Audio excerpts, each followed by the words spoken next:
Olá, pessoal do Mar Hubcast, bem-vindos a um novo episódio aqui. Vocês sabem que nós somos uma comunidade criativa ligada à arte, criatividade e empreendedorismo. A gente está chegando ao episódio de número 75 aqui no nosso podcast, com um episódio a cada semana. E está sendo uma grande aventura aqui para a gente conversar com profissionais de diversas áreas sobre processo criativo, bloqueio e desbloqueios criativos e muito mais. Vocês sabem que às vezes a gente tem aqui uma parceria com o nosso projeto do Mar Book Club, que é o nosso clube do livro. E hoje, em especial, a gente tem uma convidada que a gente vai falar sobre leitura e escrita de livros.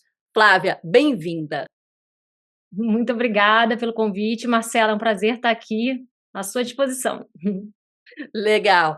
Olha, a gente tem conversado com alguns profissionais da área, assim, da escrita, e tem sido, assim, um momento, assim, muito fantástico. Eu queria inicialmente, antes da gente começar as perguntas, que você se apresentasse, né, falasse quem é a Flávia e como é que surgiu esse gosto da escrita, assim, na sua vida. Então vamos lá, Marcela. Minha trajetória começou aí em 2010, quando eu fundei a editora 8,5. Então eu tenho uma editora voltada para a publicação de autores brasileiros de ficção, sempre Legal. contemporâneos. E, assim, na verdade, eu tinha terminado a faculdade, não sabia muito o que fazer da vida, sabia que gostava de literatura, mas também tinha me formado em cinema, não sabia como que eu poderia me empregar numa editora. Eu falei, eu vou abrir a minha. Foi Aham. assim, uma decisão bem jovem e irresponsável. Mas acabou que eu fui aprendendo ali na prática, fazer tudo. Foi ótimo ter tomado essa decisão, porque eu acabei, né, aprendendo a fazer um pouco de tudo dentro do processo de produção de um livro, revisar, diagramar, fazer a curadoria dos originais, aprendi até a fazer capa, né, fazer projeto gráfico.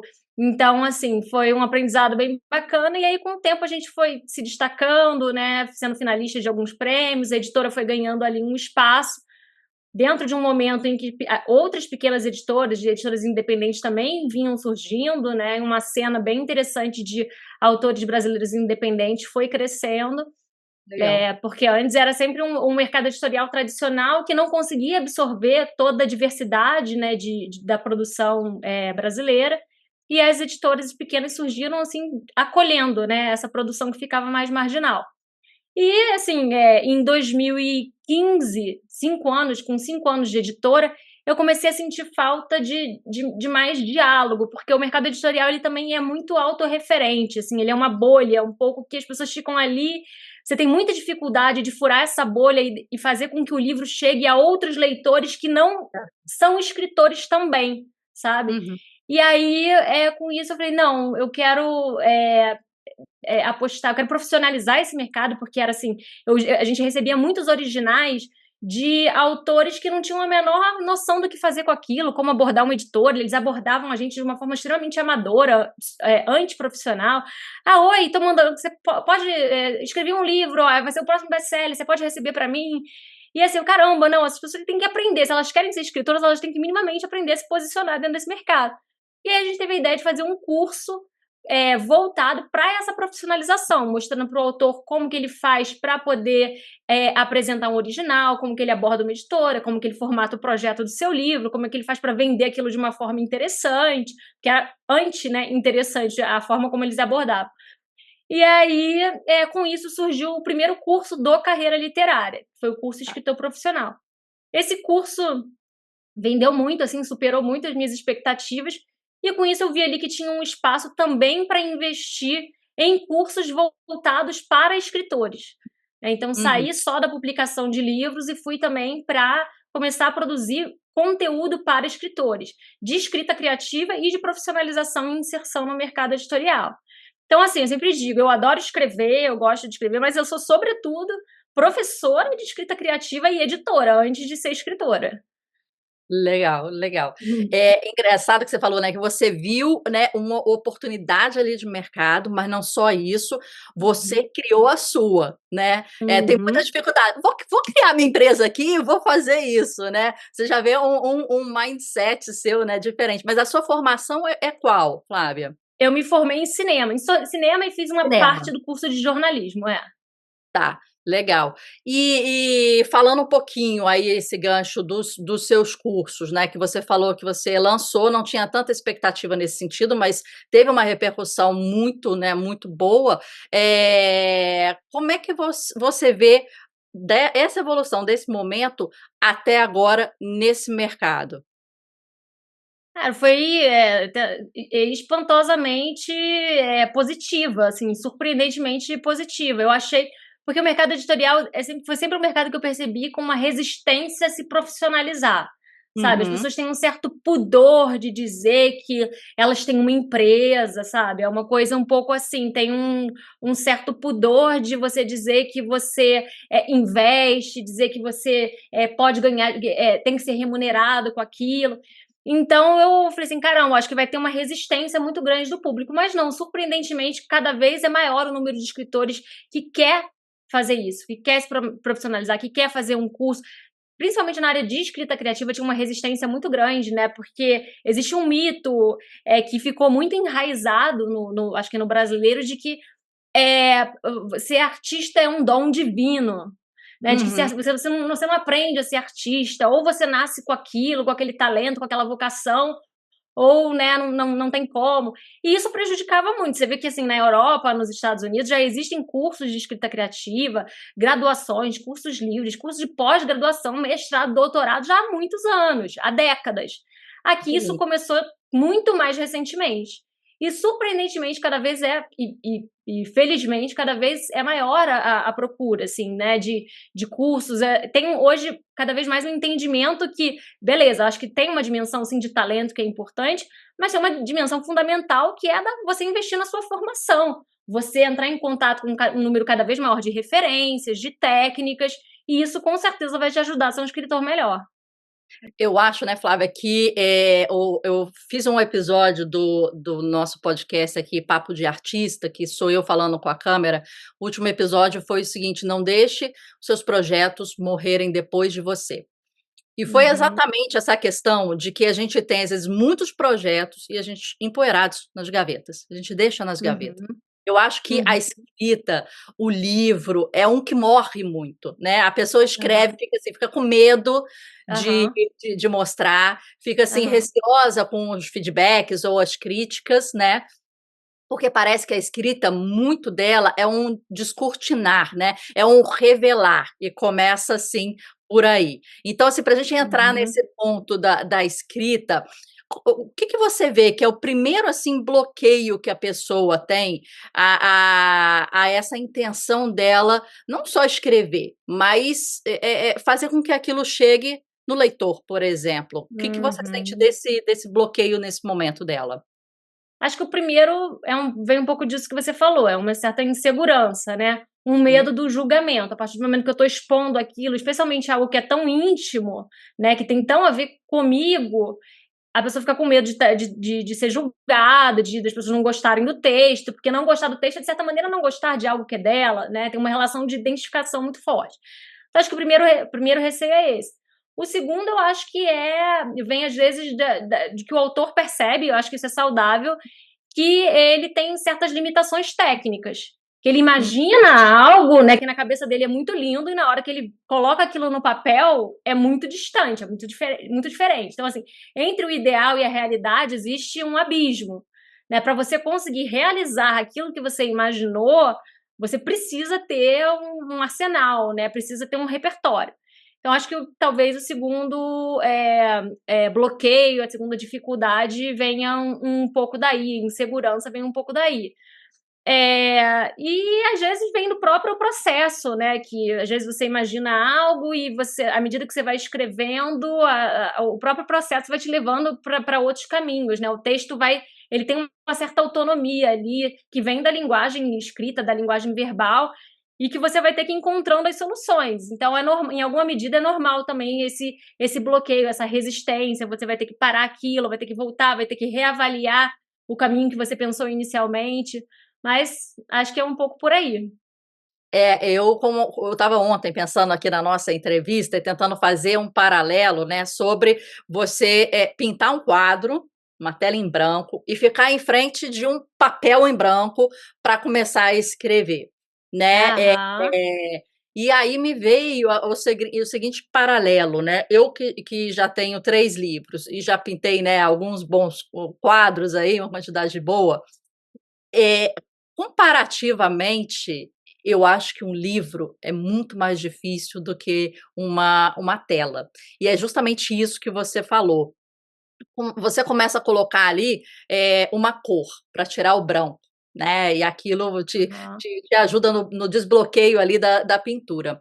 Mas você já movimentando o pincel, ali já tem uma cor que já vai pegar uma forma e você vai a partir daquilo. Uma escrita, você tem que não basta, você não consegue jogar e aquilo criar Uhum. uma forma. Vamos pensar um Jackson Pollock que tá, e joga e aquilo vai se formar. Aham, Você vai ter que aham, descrever a forma. Você não tem como aham, jogar alguma coisa e deixar ver e deixar fluir, né, ali você vai aham, ter que descrever a forma, descrever o ambiente, descrever o personagem, descrever o cabelo da personagem. Você vai ter que dominar aham, algumas coisas ali, né, então, aham, comparativamente, eu acho que escrever é muito mais difícil nesse sentido.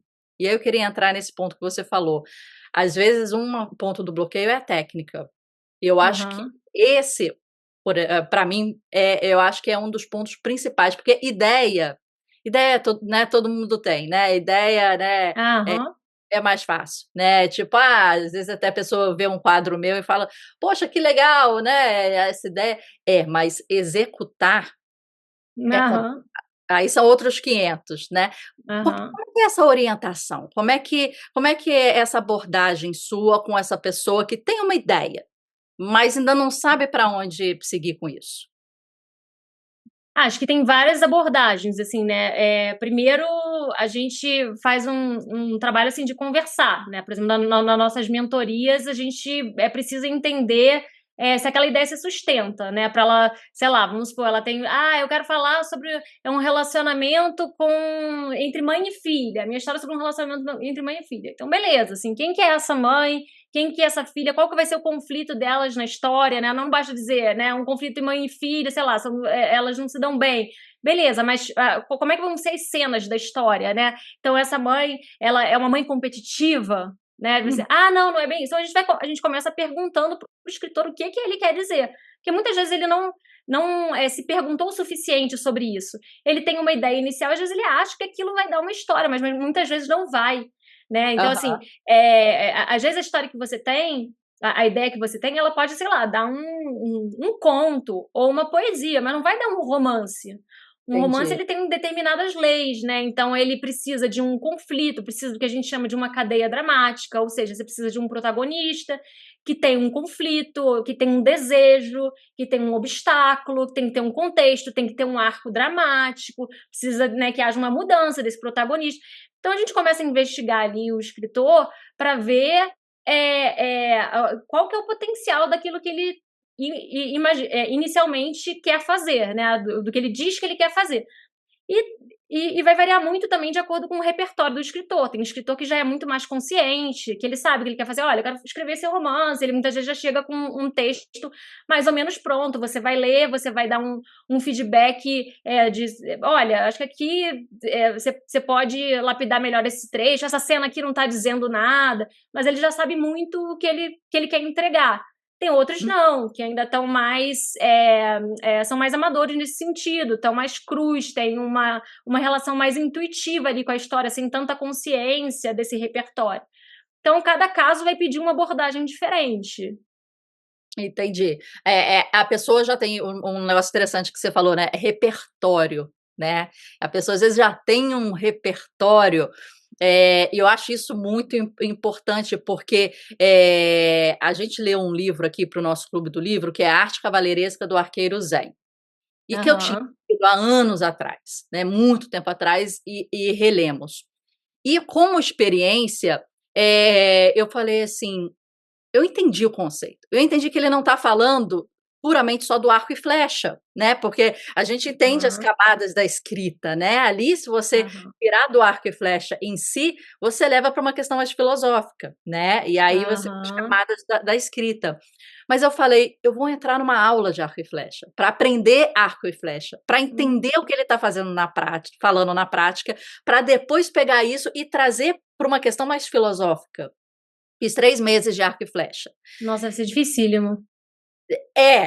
E a gente não sabe, porque a gente imagina, a gente vê, né, vai Deve vai, ser né, duro, deve ser super difícil de exatamente. puxar. E a primeira coisa que eu me deparei, aí aumentando o meu repertório, foi que a empunhadura, né, aqui do arco é igual a um revólver, e eu Hum. não sabia. Eu achei que fosse diferente, Aham, mas é aham, igual a um revólver. E eu falei: "Cara, eu tô aham. segurando uma arma". E aí é lógico que é uma arma, mas só quando eu empunhei, eu tive uma noção que aquilo é uma arma branca, mas é uma arma. Eu falei: "Caraca", eu li o livro, eu entendi, Aham. já vi pessoa, né, fazendo arco e flecha, mas só quando eu segurei na mão e aumentei aí meu repertório, eu consegui entender de outro. Aham. Interessante. Essa força que você falou aqui, né, da corda pode chegar a 20 quilos. Imagina 20 quilos no seu Nossa, músculo, então você vai começar a tremer, e aí como é que você foca se você começa a tremer? Então assim, quando você se dá a oportunidade de viver na vida real e aumentar seu repertório, né, que foi o que você falou, uhum, você, uhum, se dá a oportunidade como autora ou como, né, escritora, perfeito. trazer algumas referências, assim, para o livro que às vezes, você fala: "Ah, eu empunhei ali um arco, uma flecha e atirei no alvo". Não é isso, tem Perfeito. detalhes, né, então achei Tem interessante detalhes isso que que você falou. só a experiência, né, o que você está falando é muito interessante, né, que você tinha passado já conceitualmente, tinha lido sobre aquilo e começado a escrever e perceber um certo número de coisas. Quando você vai ali para a prática, segura o arco e flecha, tem uma série de percepções que você, por mais que você leia sobre aquilo, dificilmente, né, é impossível você ter só ali vivenciando, só a experiência da vivência vai te dar. Então acho Uhum. que, isso é fundamental para o escritor também. Tem vezes por isso que eu digo, você só vai saber escrever um romance depois que você escrever o primeiro romance.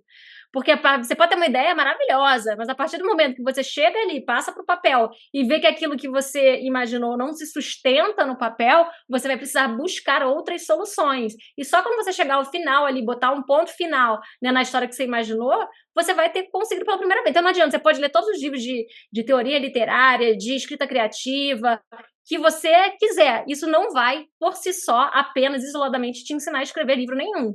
É Uhum. justamente pelo que você falou. É preciso atravessar o processo para perceber coisas que a gente não consegue perceber, né? Só lendo,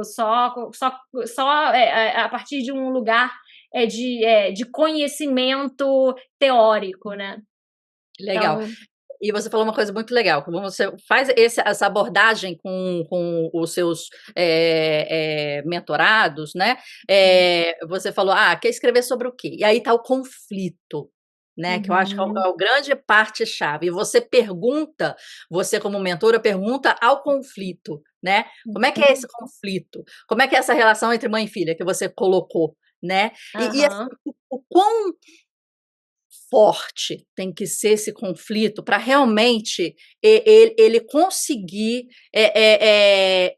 ter uma desenvoltura ali, prender a atenção, e você falou, às vezes é um conflitinho que vai dar um conto, às vezes aham. tem uma manga aí para dar um romance ou para dar séries, para dar, né, um monte de coisa. Como é que a gente, questiona esse conflito e potencializa esse conflito? Ah, interessante isso. Olha, eu acho que às vezes nem sempre precisa ser algo muito, complexo, né. Por exemplo, sei lá, tem uma anedota que a gente sempre gosta de, usar para ilustrar a importância no conflito nas nossas aulas de escrita criativa. Então a gente começa assim: olha para essa situação aqui, tem um tapete em que tem um gato dormindo. Tá. Tá. Ah, legal. Mas, tá, isso não é uma história, né, é uma situação, e daí? Isso não te desperta interesse. Você começa a sua história falando assim: "Ah, o gato estava dormindo no tapete". Tá. Agora se você falar: "O gato estava dormindo no tapete do cachorro". Aí você já começa a imaginar uma história, né? Que vai dar briga, o gato vai atacar o cachorro vai atacar o gato, quem que é mais forte, quem que vai conseguir tirar quem, o que que vai acontecer a partir daí. Então, assim, às vezes basta você botar um pequeno probleminha para você já instigar o leitor a querer saber como aquilo vai se desdobrar. O que não dá é para não ter o obstáculo. O que não dá é para o gato não ter o cachorro ou o cachorro não ter o gato. Então, isso é o básico do storytelling. Você precisa de um protagonista, esse protagonista precisa o quê? De um desejo. Qual é o desejo do gato? É dormir no tapete. Qual é o desejo do cachorro? Recuperar o território dele. Pronto, se tem desejo, se tem obstáculo, você já tem uma história. Precisa ser algo muito grandioso, mas o que você não pode é deixar a peteca cair, porque depois que o cachorro chegou e o gato acordou, você já vai ter que conduzir aquela situação para um outro momento. E aí você precisa de criar um novo obstáculo, né? Você vai precisar conduzir essa situação até o final, durante 200, 300, 500 páginas. Então, às vezes, assim, é uma questão de não deixar a peteca cair, mas às vezes não precisa ser um conflito super grandioso, né? O storytelling, ele é uma coisa simples, mas dominar esse simples não é tão fácil assim. Quanto mais simples é mais complicado. Então, o que você está falando é o que o Tom tinha que ter o Jerry e o Jerry tinha que ter o Tom. É isso, exatamente. Falou tudo, é perfeito, é isso. E a gente começa daí. Uma coisa que eu sinto particularmente, Flávia, assim, até vendo filme, né, lendo alguns livros, e que me deixa um pouco assim irritada como leitora, espectadora, que às vezes você vê um filme e você fala assim, caraca, os protagonistas são muito burros, porque se fosse um pouquinho inteligente, ia fazer não sei o quê. Mas o autor, o roteirista, ele está apelando para uma burrice do protagonista para que aquele problema tenha um problema. Porque ele poderia, vamos supor, pânico. Dorme com porta fechada, coloca alarme na sua casa, coloca hoje em dia numa câmera de segurança, né? Tipo, coisas assim iam fazer o filme. Não existiriam grandes histórias, né, com a tecnologia que há hoje. Mas hoje, se a gente não coloca uma tecnologia, olha, eu estou com meu celular aqui na minha mão. A gente está com o celular o tempo todo. Para ligar para alguém, fazer uma live numa situação de perigo, é uma coisa que é esperado ultimamente, né? E quando eu penso em grandes histórias, eu falei, gente, se o cara tivesse o celular na mão, isso não teria nem conflito. Se tivesse uma câmera de segurança, já saberia quem matou, né? Como é que hoje em dia você torna crível isso? Para não deixar o protagonista, assim, numa situação, poxa, foi burro isso aí, né? O mínimo de coisa a pessoa já destruiria, não existiria nem filme aí, ou nem livro aí. Como é que a gente, assim, não apela para a burrice do protagonista e para a paciência do espectador, criando coisas inteligentes, né? Eu acho que assim, esse exemplo que você colocou é muito bom. Parece um pouco esses filmes de suspense baratos, né? Tipo um Pânico, que tem versão que acabou até virando uma piada dele mesmo, o filme, né? Exato. Porque é isso. Quando você chega numa situação em que o espectador, caramba, o espectador tá sendo burro, tá sendo idiota, você se sente meio feito de bobo também. Tem alguma coisa que tá frágil naquele roteiro. Então, talvez você tenha que construir, por exemplo, sei lá, um personagem que tenha muito medo de câmera, porque ele teve uma experiência ruim no passado com aquilo, ele foi filmado, sei lá, e o vídeo dele foi vazado. E aí ele tem uma experiência muito ruim com câmera, e aí ele não quer ter câmeras em casa. Legal. Então, é isso que você tem que fazer, assim, né, no storytelling. Como é que você vai pensar ali, colocar um personagem com um passado, com medos específicos, que vão tornar aquela situação verossímil? Senão, acontece justamente o que você falou. Pô, o espectador se sente feito de idiota. Ele sabe que tem um assassino à solta no bairro, ele vai e entra numa rua escura sem avisar pra ninguém, sabe? Aí você começa Exatamente isso. né? Esse é um roteiro ruim, né? Então, se o cara vai entrar numa rua escura, é porque, não, o gatinho dele, que ele ama muito, foi pra lá. Então, aí tudo bem, aí você faz ele ir. Legal. Pelo que você falou, parece que você tem que tem que ancorar psicologicamente, você tem que entrar mais numa questão psicológica daquela personagem, para que você ancore ali os medos, os desejos, e aquilo tenha uma justificação verossímil para aquela situação, né? Perfeito, é isso. Aí você pode criar uma série de artifícios, né? Pode ser uma característica do personagem, pode ser uma característica da personalidade dele, pode ser algo do passado dele, pode ser alguma coisa do enredo, uma força externa que venha, né? Que entre naquilo, sei lá, tem câmera, e aí veio uma tempestade e pronto, caiu o sinal de Wi-Fi na cidade, sei lá. Então você tem recursos ali que você pode usar de enredo, de narração, você pode contar uma história do ponto de vista não de quem está sofrendo abuso, mas quem está fazendo, cometendo. Então, você tem uma série de dispositivos aí, de narração, de enredo, de criação de personagem para poder lançar mão. Isso aí é a base do storytelling. Eu acho que é por causa disso que muitos antagonistas, eles ficam às vezes muito mais interessantes em sua construção psicológica e de personagem, do que às vezes o protagonista, que fica um saco de pancada bobão, né, um Aham. bobo. E aí às vezes você vê muita gente virando fã dos antagonistas, né, Uhum. fã-clubes, porque aquela personagem está interessante, tá como é que fala? Irônica, tá? Tem um toque de Uhum. humor, né? Brinca com outras Aham. camadas. Eu acho que tem muito, assim, eu acho que essa coisa do antagonista, né, do vilão, do anti-herói, acho que Freud diria que a gente tende a gostar dos antagonistas, dos vilões, porque eles têm uma relação de honestidade muito grande com o desejo deles, que a gente, por uma questão de superego, de pudor para que a civilização funcione, a gente não pode ter. Então, sei lá, um psicopata, ele, se tem vontade de conseguir alguma coisa, ele não vai hesitar em fazer mal a uma outra pessoa, em passar a perna, em matar, né? Então, só que a gente não tem coragem de fazer isso, porque a gente sabe que é errado, tem uma questão moral. Mas a Sim. gente tem, no fundo, o desejo, muitas vezes, né? O desejo. Então, Freud diria que a gente tende a gostar de vilões antagonistas porque eles, de certa maneira, fazem aquilo que a gente gostaria de fazer.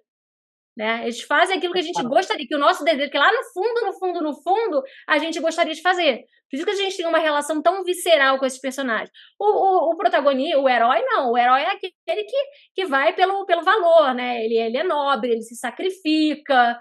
Mas muitas vezes o que a gente quer, ser humano é mesquinho. O ser humano muitas vezes não quer o melhor para o outro, ele quer o melhor para si. Então a gente tem essa relação visceral, né, com os antagonistas, com os vilões e os anti-heróis, que são mais falhos, né? Legal. Teve uma vez que eu li um livro de roteiro do Doc Comparato, e Aham. ele muito ligado à novela também, né, assim, e a novela você vai tendo feedback ali no meio, né, você pode até mudar, né, o destino, alguma coisa que você já pensou da narrativa ou de algum personagem. E ele colocou uma dica super interessante que, vamos supor, você tá indo ruim, né, pro protagonista, por exemplo, não tá caindo no Aham. gosto público, e eles têm ali aquele feedback, ele falou assim: "Dá uma porrada". Faça o protagonista ir para o hospital de tanta porrada que Isso toma, aí. porque a pessoa, ela gosta de uma vítima, né, e aí vai tomar as É. dores, e aí você muda o jogo. Então, assim, tá dando ruim, dá uma porrada no protagonista e isso vai resolver ali a história. Eu É achei isso bem isso, assim, isso é um dos recursos, né, que a gente usa para criar conexão, né, para gerar empatia com o protagonista. E nós, seres humanos, a gente tem uma coisa curiosa, que a gente se conecta um com o outro, especialmente a partir do sofrimento, né. Se hum, a pessoa tá feliz e tá legal, você fica feliz por ela, mas, assim, se a pessoa fala: "Cara, hoje eu perdi a minha mãe", pô, é aham. impossível, assim, mesmo que você seja um psicopata, você se conecta imediatamente ali. Caramba, você sabe que é a nossa empatia falando, né? Então a gente quer ouvir, né? Quer acolher. Então isso que ele falou é bem verdadeiro, né? De você quer gerar conexão com seu protagonista, coloca ele para sofrer. Na hora que começa o Harry Potter, a gente sabe o quê? Que ele vive na casa dos tios que praticamente escravizam ele, que ele tem um primo que enche o saco dele e que ele mora dentro de um armário. Pô, é impossível você não se conectar, né? Com aquele menino órfão que vive naquela situação. Então a gente se conecta imediatamente com ele. O bom escritor, o bom storyteller, ele faz isso, né? Ele sabe criar uma situação, né, que se apresenta o personagem imediatamente numa situação em que você ou cria uma empatia, como no caso aí de submeter ele a um sofrimento, ou pelo menos você gera uma curiosidade, né, sobre ele. Então tem vários recursos. Esse aí de colocar o personagem para sofrer é um deles. E você pode falar um pouquinho mais sobre, fiquei curiosa até, um pouquinho mais sobre esses recursos que você fala da construção, assim, da história e da personagem, quais seriam outros recursos? Ah, bom, o personagem, assim, um dos recursos mais fortes é você, criar, a empatia, né, você precisa Uhum. entender, por que o personagem, age da forma como ele age, porque às vezes o personagem vai agir de forma que até, assim, é moralmente duvidosa. Então, Tá. vamos supor, né, que aquele personagem ele vai roubar, né, o personagem vai roubar. Pô, a gente, desaprova, né, isso. Mas vamos supor que aí você entende que na verdade ele estava passando fome naquele momento, ou que ele estava desesperado, estava tendo um surto. Então você mostra isso que motivou ele a tomar aquela decisão. Isso é um recurso de empatia, de você entender, você humanizar o seu personagem, Tá. né. Você pode gerar curiosidade pelo personagem, porque às vezes você não vai ter empatia. Muito roteirista, né, eu vejo que usa: "Ah, não", isso como uma máxima, você precisa ter empatia pelos personagens. Eu não concordo, assim, eu vejo tem Aham. personagens que eu não tinha empatia nenhuma, psicopatas frios, como é que você vai ter uma empatia por um psicopata frio? Sei lá, então não tinha empatia, você tem curiosidade. O Uhum. Dexter, por exemplo, né, Adoro. eu adoro também.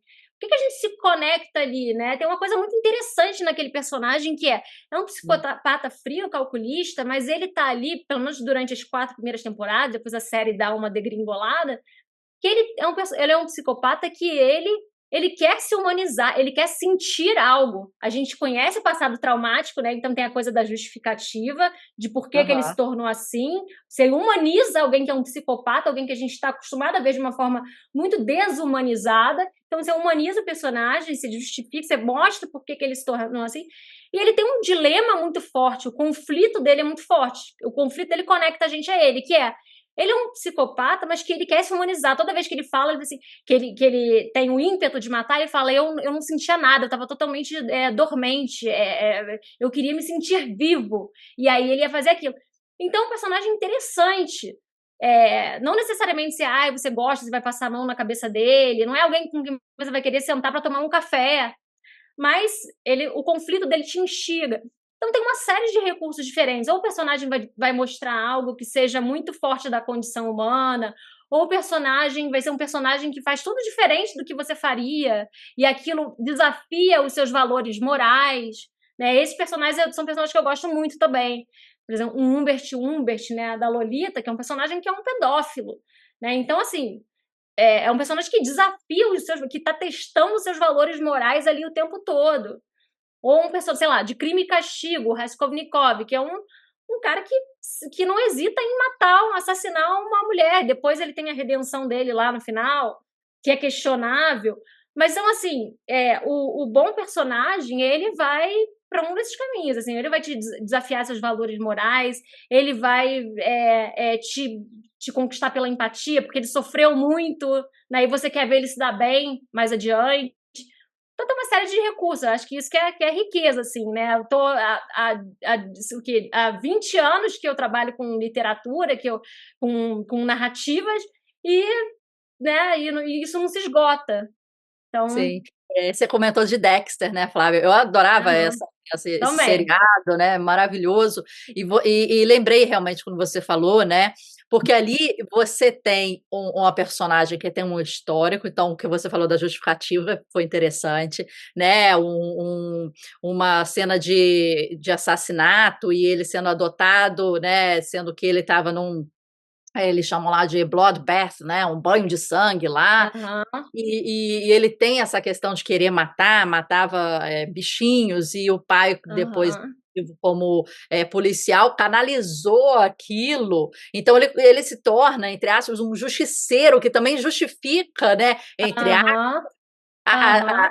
Esse desejo de matar que ele canalizou para tentar fazer na cabeça dele o bem por comprovar que a pessoa é uma pessoa que não é boa, faz os seus crimes e tal, e ele vai como justiceiro e mata a pessoa, se justificando, né? Que, poxa, tá limpando a sociedade. Então ele também Aham. ancora psicologicamente, né? E a gente também torce para ele na matança dele, porque ele se coloca como justiceiro, né? Isso é muito interessante. E tá dando eco aqui no. Não, Alô, alô? não, aqui tá. Alô? Agora voltou. Deu um eco subitamente. Isso Aham, que você falou é muito interessante. Não necessariamente a gente precisa torcer para ele, né? Torcer para ele na matança. Mas o que é interessante aí é que o bom anti-herói, porque ele é um anti-herói, né? O bom anti-herói, ele justifica as suas ações. Então é tá. isso que você falou. Ele vai dizer que ele acha que ele tá fazendo certo. Ele acha que ele tá livrando a sociedade de bandidos, né? Uhum. Então isso é um personagem bem construído, porque tem uma ideia de que tá até aqui nesse livro, o Anatomia da História, do John Ah, Truby. legal. Depois eu te mostro aqui, vou tirar esse aqui. Aham, Então, que ele vai dizer o seguinte, na hora que ele vai falar dos antagonistas, ele vai falar assim, um princípio muito fundamental para a construção de antagonistas é que é o princípio da não autonomia do mal. O que é não autonomia do mal? O vilão ele não pode ser simplesmente mal porque ele é mal. Isso é um vilão de tá. filme infantil. Por que que a madrasta detesta Branca de Neve? Porque ela detesta Branca de Neve. E não tem uma construção da madrasta, sabe? Não é porque ela foi abandonada na infância e agora ela tem uma inveja. Não, ela é má porque ela é má. Ele vai Aham, dizer aqui, mas isso só funciona nas histórias infantis. Para uma história adulta, o antagonista, ele precisa ter a motivação própria dele, né? Então ele tem que acreditar naquilo que ele faz. Ele não está prejudicando o protagonista só porque ele quer prejudicar o protagonista. É porque ele acredita que, de alguma maneira, aquilo é necessário. Então é o que você falou que o Dexter faz. Ele não mata as pessoas só porque ele quer matar as pessoas. Ele mata as pessoas porque ele foi ensinado a fazer isso pelo pai. Porque ele acredita que, dessa maneira, ele está construindo uma sociedade melhor. Porque ele está matando bandidos, porque ele está matando estuprador, né? Então, o personagem ele tem uma lógica, né? aham, Isso é o quê? Você complexificar as ideias de bem e mal, que é uma coisa que, legal. inclusive, acho que a gente está precisando muito hoje, né? Numa sociedade que está tão polarizada que você acha que o outro é ruim porque ele é ruim, porque ele é e você é bom. Nós somos bons, o outro é ruim. E não é bem assim. O ser humano é mais complexo e a literatura traz e explora isso, né? Isso que é muito bacana. É legal, porque o bem e o mal, às vezes, está dentro de uma mesma personagem, às vezes é o ângulo que vai dar luz ao bem ou ao mal, né? Falando de Aham. novela, eu não lembro o nome da novela, mas tinha uma novela que eram duas principais, a Cláudia Raia e outra, Aham. A ou era favorita, a né. favorita. Então, uma começou como boazinha e outra, né, a mazinha. E depois, ao desenvolver da história, você viu que não era Mudou tão. essa perspectiva. Mudou. Isso. Porque a perspectiva mudou e você viu, pô, não, mas ela tá se colocando numa posição, não era, aí teve a reviravolta, esses ganchos de, né, mudou, né? Perfeito, é exatamente isso. Eu não acompanhei a novela, mas eu sei que foi uma novela que deu muita audiência, que teve um engajamento grande do público. E é isso, a gente adora ver quando a gente descobre essa complexidade, quando o que era bonzinho, de repente, nos super revela uma outra camada de que ele não é tão bonzinho assim, ou o contrário, aquele que a gente achava tão malvado e que só fazia coisas ruins e moralmente duvidosas, de repente ele é capaz de uma boa ação, de repente ele Aham. é capaz de um gesto nobre. Isso nos mostra que o ser humano é complexo, né? Então, eu acho que isso é sempre interessante e desejável numa boa história. Legal. Ô, Flávia, para a gente voltar aqui um pouquinho, então tá, eu tô com uma ideia na minha cabeça, eu trouxe mais atenção ao conflito, pensei na parte psicológica das personagens, tem um conflito que realmente dá um romance forte. Eu tenho que ter a história, ou pelo menos as ações. Tipo, o personagem começa aqui, depois acontece o conflito X, o personagem termina aqui e acontece mais ou menos. Eu tenho que ter esse outline do que vai acontecer na história antes, tipo, né, a estrutura, o esqueleto das grandes ações e conflitos, ou aquilo vai ao longo da escrita? Tá, vamos lá. Primeiro eu acho que depende um pouco da eh, da estratégia de cada um, acho que vai variar de autor para autor. Tem autor, né, que, como ela diz lá, tem o jardineiro, o paisagista, tem aquele que gosta de botar a mão na massa e ir descobrindo ao longo do percurso, tem aquele que, né, vai planejar bem mais, porque vai se sentir mais seguro, assim, etc. Tá, tem isso. Agora, tem também, acho que uma questão do que cada projeto vai pedir. Então, vamos imaginar que a gente está falando do Crônicas do Gelo e do Fogo, do George Martin, né? Que é Tá. um livro com centenas, literalmente centenas de personagens, com vários arcos diferentes, com vários enredos e sub-enredos. Então, assim, a gente fica imaginando que dificilmente esse livro vai poder ser escrito sem um bom planejamento, sem uma boa escaleta, né? Depois uma escaleta para cada capítulo, porque senão ele próprio, né? O próprio escritor acabou perdendo dentro desse universo dele de tão complexo, né? Que ele fez esse universo. Então ele não consegue mais entregar lá o tal, acho que é o 7º livro, o último livro, porque ficou tão complexo, né? É uma narrativa tão cheia de reviravoltas, com arcos e subarcos, que ele acabou não dando conta de dar um desfecho. Agora, você imagina de outro lado, Paixão Segundo GH, da Clarice Lispector, que Tá. é uma narrativa que não tem um enredo complexo. O enredo ali é o de menos, né? Você tem um fio de enredo, um fio de história, que é uma mulher, que é uma artista, né, que de repente, um dia entra no quarto da empregada, mata uma barata e tem uma epifania. Então, assim, qual que é o planejamento dessa história? Você não precisa de um grande planejamento, você não precisa de um Aham. outline, você não precisa de uma escaleta, né? Então, é um investimento em outros elementos da narrativa, que Tá. é o narrador, o fluxo de consciência da personagem. Então, vai depender muito de qual que é o projeto do autor. Ele quer um projeto que vai investigar mais, né, o universo interior do personagem, ou é uma história com enredo, né? Vamos supor que você está escrevendo uma trama policial. Numa trama policial, a literatura policial é uma literatura de enredo, é uma Uhum. narrativa de enredo. Se você não tiver um bom enredo, se você não dificultar a vida do investigador que vai descobrir o assassino, o livro é chato. Se na 4ª página, né, o leitor sabe quem é o assassino, o enredo não foi bem construído, você desengaja, você acha bobo, pueril. Então vai depender Aham. muito do tipo de narrativa que você está fazendo. Algumas acho que vão pedir mais planejamento, outras não vão nem pedir planejamento. Tá, legal. E deixa eu só pra gente balizar, o que que é, na sua opinião, um bom livro? O que que define para você um bom livro? Eu sei que é uma pergunta difícil, eu sei que também é muito particular às vezes, mas o que que para você define um bom livro?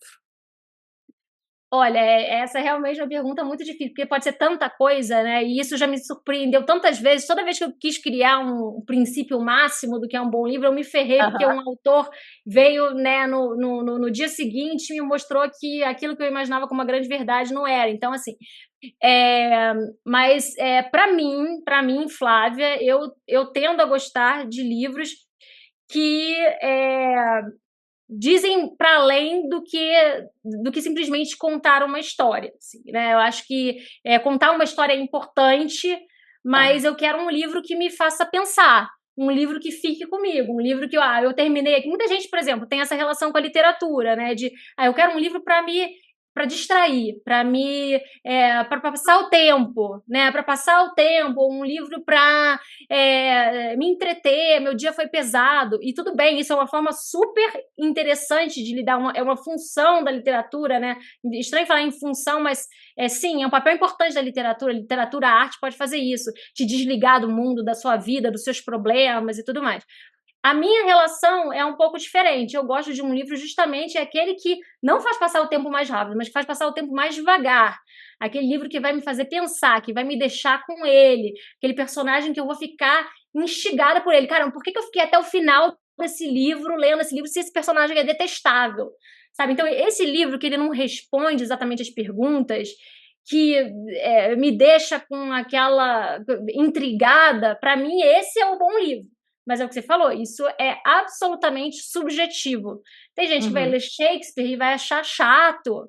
E quem sou eu para dizer que, eu quero um grande escritor? Tudo bem, assim, é um autor canônico. Eu acho que todo mundo deveria, pelo menos, conhecer, porque não é à toa que a gente está há tanto tempo, né, lendo e relendo Shakespeare.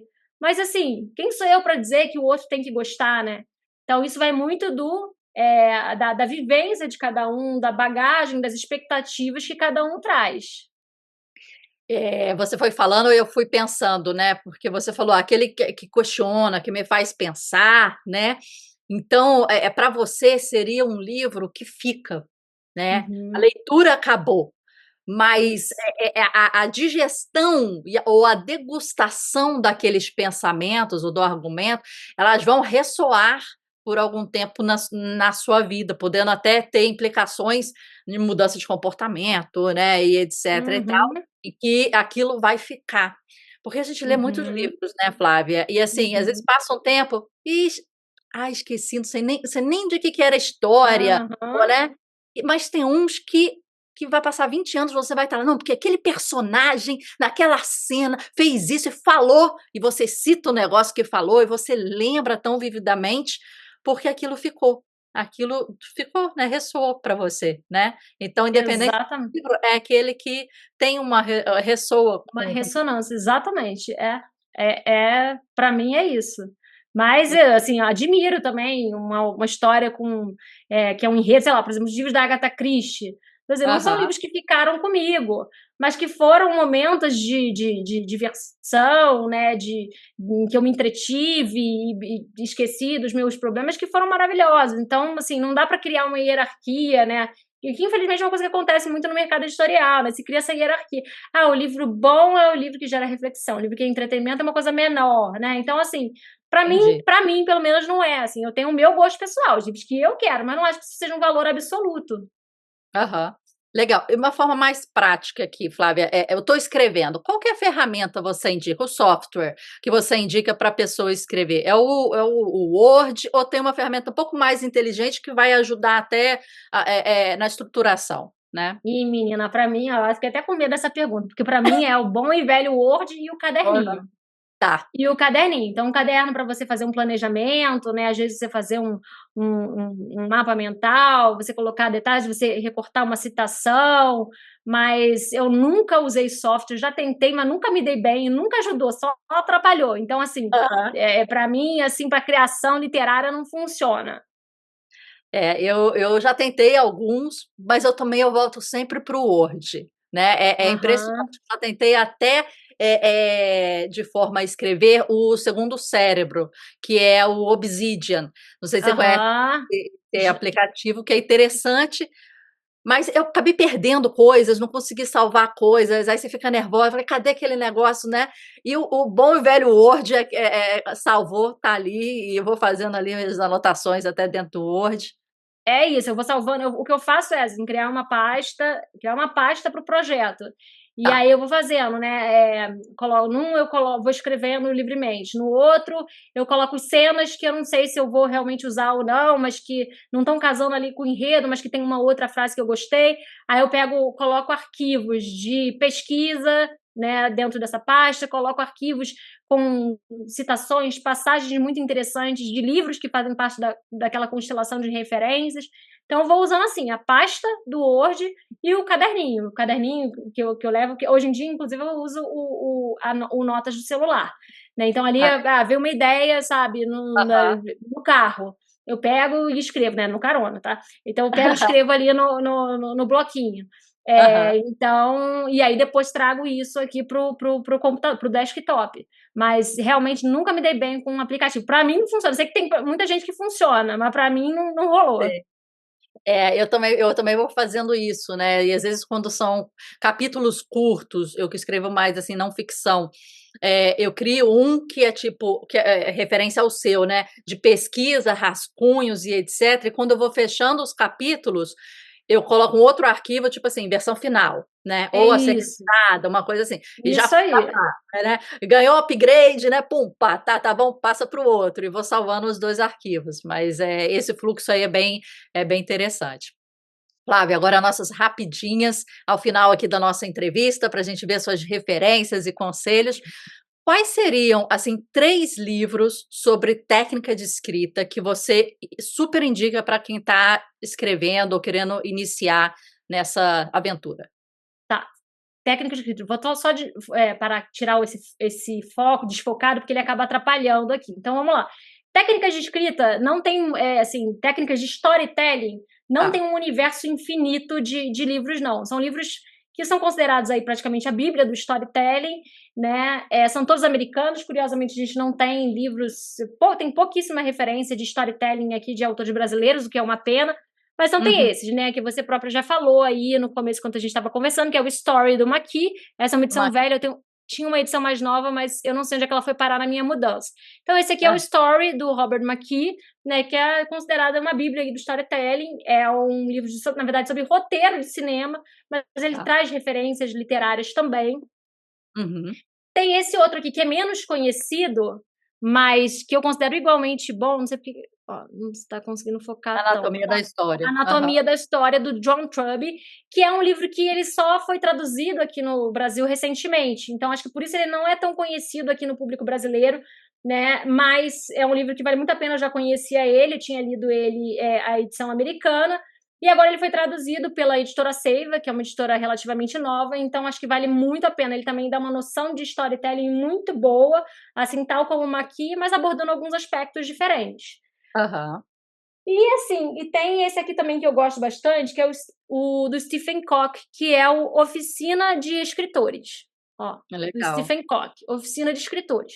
Então, assim, de storytelling, se você ler esses três aqui de cabo a rabo, você vai ter uma excelente noção de storytelling.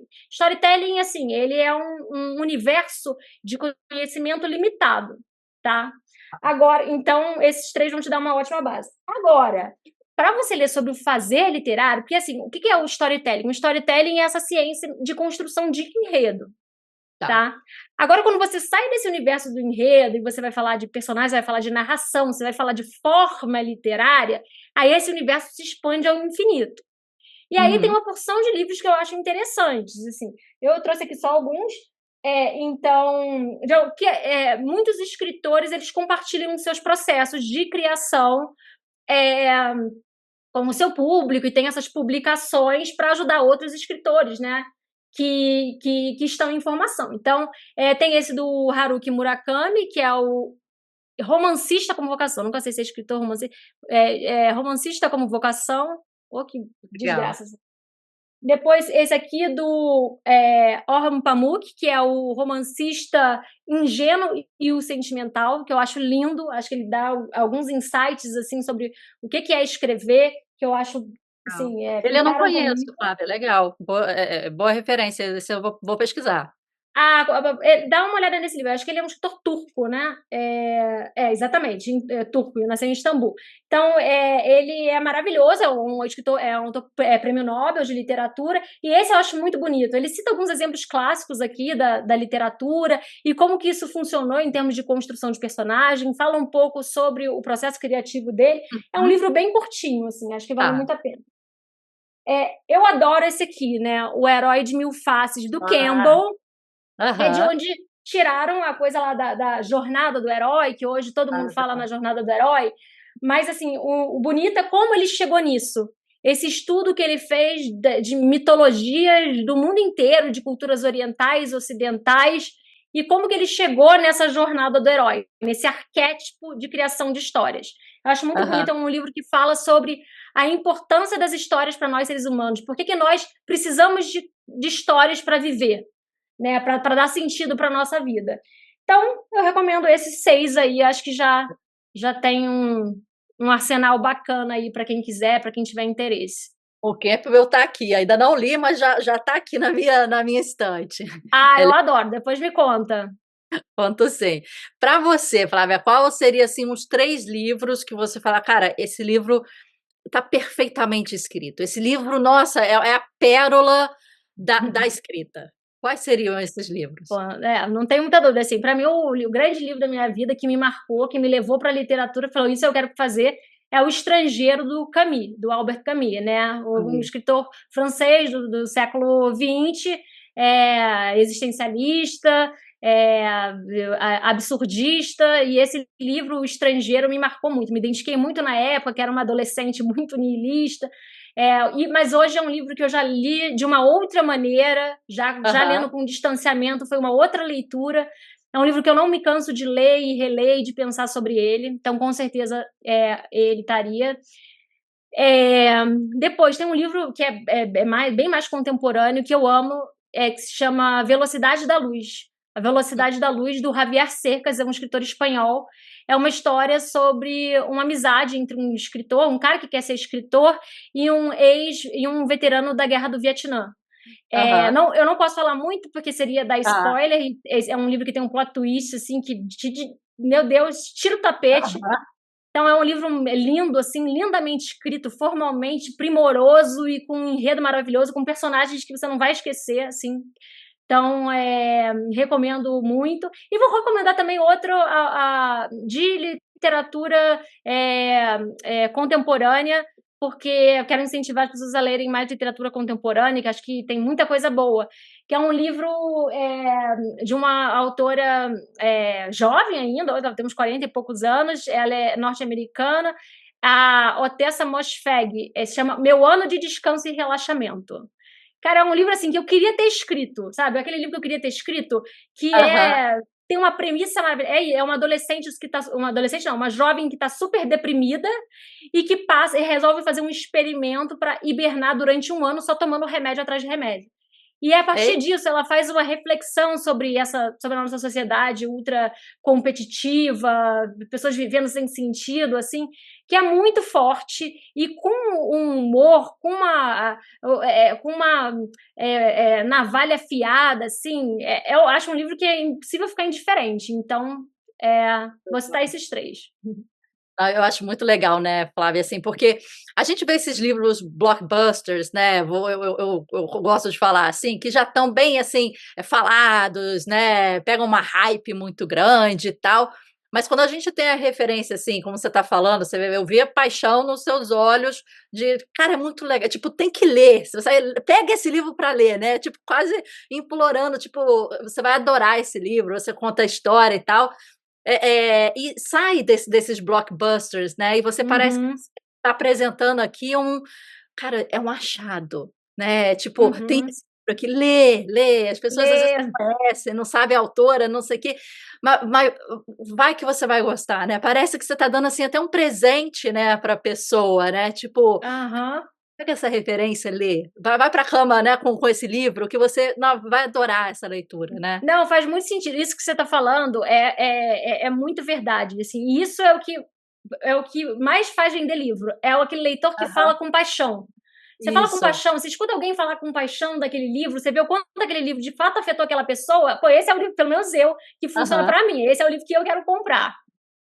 Legal, vai entrar na listinha, né, naquela Vai entrar listinha, na a listinha grande infinita, né. aquela listinha infinita que volta e meia a gente vê, né, qual que eu vou comprar agora, aproveitar a promoção, né, da Black Friday agora, né, e já Aham. pegar um livro ou outro. Mas, pessoal, todos esses livros que a Flávia está citando aqui vão estar aqui na legenda com os links depois para vocês pesquisarem, procurarem, né, colocar aí nas suas listinhas, então aproveitem as dicas da Flávia. E Flávia, se você pudesse escrever somente mais um livro na sua vida? Sei que é uma pergunta difícil. Eu sei que eu tô com perguntas difíceis. Qual seria e por quê? Você falou aí dessa escritora, cara, é um livro que eu queria ter escrito. Mas se você pudesse passar Uhum. só mais uma mensagem e escrever mais um livro, qual seria? Eu escreveria o livro que eu tô com o qual eu tô envolvida agora, assim, né. Eu não tenho muitos livros escritos, assim, na verdade, né. Eu tenho um livro de contos, eu tenho um romance que eu concluí, que eu cheguei a publicar, pela Amazon uma temporada, depois eu tirei porque eu quis mexer em algumas coisas, e, agora eu tô procurando uma editora para publicar ele. Mas, assim, meus projetos pessoais seria o livro que eu tô o livro de ficção que eu tô escrevendo agora, né, porque é com o que eu tô envolvida agora, então, seria esse. É surpresa ou pode falar um pouquinho sobre o que trata? Não dá pra falar muito, Não porque dá? ainda tá Tá muito bom. no processo. Tá joia. Então vamos aguardar então o lançamento aí, avisa pra gente quando for lançado, que a gente faz a divulgação aqui no canal. Com certeza, vai ser um prazer. Flávia, queria agradecer muito esse papo, acho que foi muito legal. Tocamos em diversos assuntos, né? Eu acho que para quem quer escrever, quer aí desenvolver seus personagens, você deu dicas aí certeiras aí, pontuais. E pessoal, querendo se aprofundar ainda mais, a Flávia, como ela falou aqui no início, ela tem cursos, né? Tem a mentoria em que ela pode dar uma assistência aí, acompanhar você nessa grande aventura. Flávia, muito obrigada. Eu que agradeço, adorei nosso papo, Marcela. Beijo aí Obrigada. pro pessoal também. Beijo. Tchau.